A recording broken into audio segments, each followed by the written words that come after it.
नमस्ते प्रियजनों, right view astro channel पर आपका स्वागत है।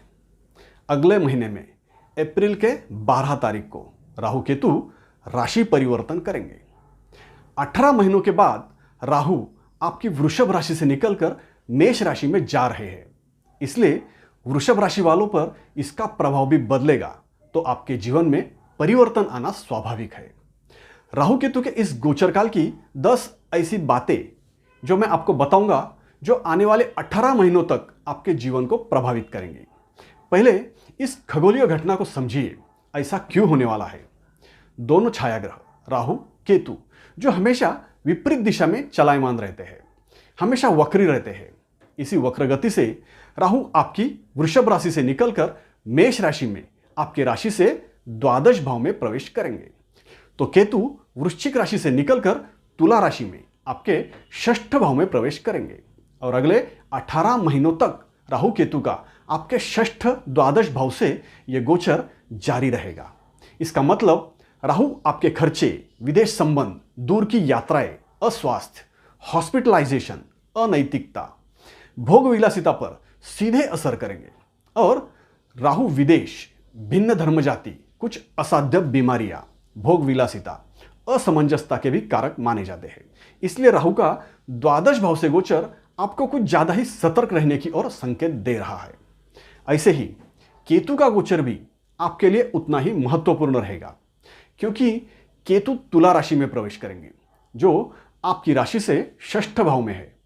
षष्ठ भाव से रोग, शत्रु, नौकरी, कर्जा, आर्थिक व्यवहार ऐसी बातें देखी जाती है और केतु विजय दिलाने वाले, अनुभव कराने वाले, लापरवाही, आकस्मिकता के कारक माने जाते हैं। इसलिए आपके जीवन में राहु केतु के इस गोचर में बड़े महत्वपूर्ण बदलाव होने जा रहे हैं। तो वो 10 बड़ी बातें, 10 महत्वपूर्ण भविष्यवाणियां कौन सी है जो आपको पता होना जरूरी है। अब इसे समझते हैं।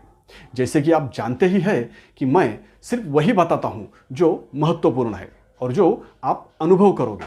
इसलिए एक एक करके बिना जल्दबाजी के ध्यान से सुनिए। नंबर 1, अभी तक जो आपके स्वभाव में चिड़चिड़ापन आप महसूस कर रहे थे, वो अब खत्म होगा। आपके व्यक्तित्व में बदलाव आएगा। आपकी गलत धारणाएं अब दूर होंगी।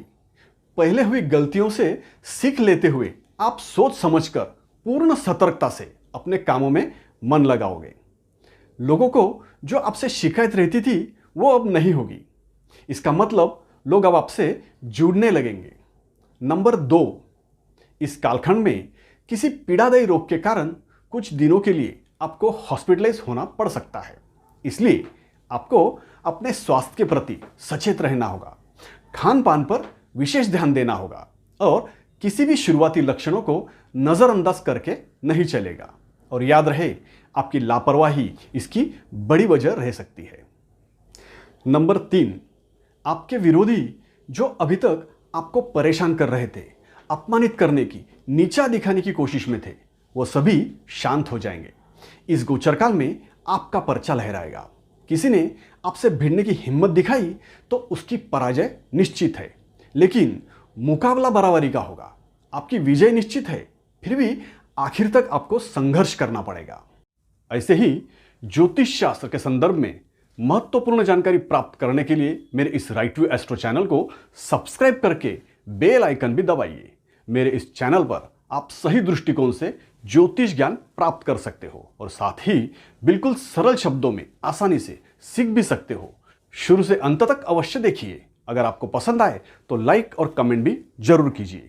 नंबर 4, आपके दाम्पत्य जीवन में चल रहा तनाव अब खत्म होगा। जीवन साथी से आपके मतभेद सुलझ जाएंगे। दरअसल आपको अपनी गलतियों का एहसास होने से आप खुद समझदारी दिखाते हुए ऐसे मामले सुलझा लोगे। वैवाहिक जीवन में सुख शांति बहाल होगी। नंबर 5, इस गोचरकाल में आपके खर्चे बढ़ेंगे। आपके ये खर्चे नुकसानदायी रहेंगे, मतलब बिना मतलब के खर्चे होंगे, जिससे आपको कुछ हासिल नहीं होगा। गलत कामों में आपका पैसा लग सकता है। इसलिए आपको इस कालखंड में अपनी कुछ बुरी आदतों पर नियंत्रण रखना होगा। साथ ही आप अपनी प्रसिद्धि के लिए खर्चा करोगे। थोड़ी बहुत प्रसिद्धि होगी, लेकिन आपको सीधी तौर पे इसका कोई लाभ नहीं होगा। नंबर 6, आपको इन 18 महीनों के गोचर काल में लॉटरी, जुआ, शेयर मार्केट जैसे क्षेत्रों में निवेश से बचना होगा। ऐसे गुप्त अनैतिक क्षेत्रों की ओर आप आकर्षित हो सकते हैं, लेकिन किसी भी तरह से ऐसे क्षेत्र में बड़ी रिस्क लेना भारी पड़ सकता है, क्योंकि रिस्क भारी तो नुकसान भी भारी ही होगा। समय रहते संभल जाइए। नंबर 7, इन 18 महीनों के कालखंड में आप किसी अनजान भय को महसूस करोगे।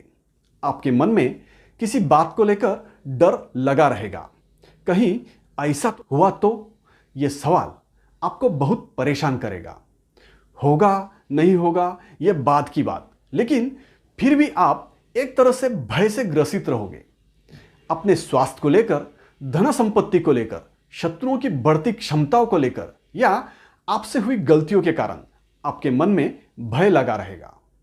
नंबर 8, इस गोचरकाल में आपको अपनी धन संपत्ति की सुरक्षा बढ़ानी होगी। बहुत सतर्क रहना होगा। विशेषतः यात्राओं में अपनी मूल्यवान चीजें संभालनी होगी। चोरी होने की या खोने की पूरी संभावना है। अनजान लोगों से सतर्क रहिए। नंबर 9, विदेश यात्राएं संपन्न होगी। विदेश जाने का आपका सपना पूरा होगा। कहीं ना कहीं आप विदेशी मामलों में उलझे रहोगे। अब देखते हैं आखिरी नंबर 10 की भविष्यवाणी। आपकी आध्यात्मिक गतिविधियां बढ़ेंगी। अध्यात्म के प्रति आपकी रुचि बढ़ेगी और आपके आध्यात्मिक ज्ञान में भी वृद्धि होगी। आप ऐसे आध्यात्मिक धार्मिक कार्यों के आयोजन में खर्चा भी कर सकते हैं। सिर्फ यही वो खर्चे हैं जो आपको आत्मिक शांति प्रदान कर सकते हैं। इस तरह से यही वो 10 बड़ी बातें हैं जो राहु केतु के इस राशि परिवर्तन में आप अनुभव करोगे। अभी के लिए इतना ही। राइट टू एस्ट्रो चैनल देखते रहिए, सब्सक्राइब कीजिए, लाइक कीजिए और कमेंट भी कीजिए। धन्यवाद।